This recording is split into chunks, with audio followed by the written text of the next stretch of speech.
I think it's not by chance God has created us in a way that we have to have daily physical sustenance. The children of Israel coming out of Egypt lived for 40 years approximately on something called manna. They couldn't have lived from hunting, and their lifestyle was such that they couldn't be planting. So they really didn't have an alternative.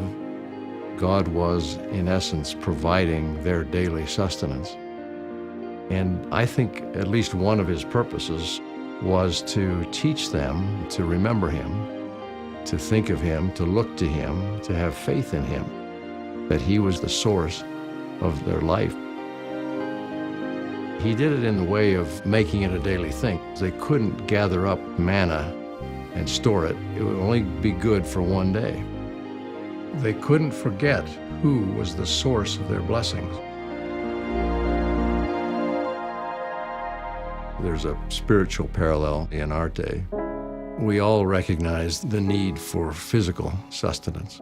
Hunger and thirst remind us very strongly if we forget. But the spiritual need for sustenance is equally strong. That comes not in drinking water and eating food, but in our constant daily efforts of communion with God.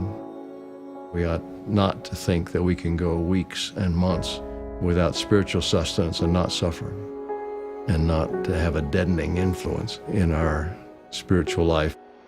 Acknowledging the reality of our need for a daily spiritual ministration or manna helps us increase in our courage to do the right thing and to serve others more than we would have if we ignored God.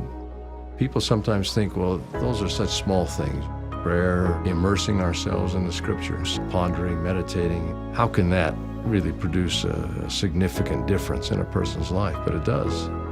As small as those things seem to be, as daily routine sometimes they may seem to be, these are the kinds of things that day by day transform us.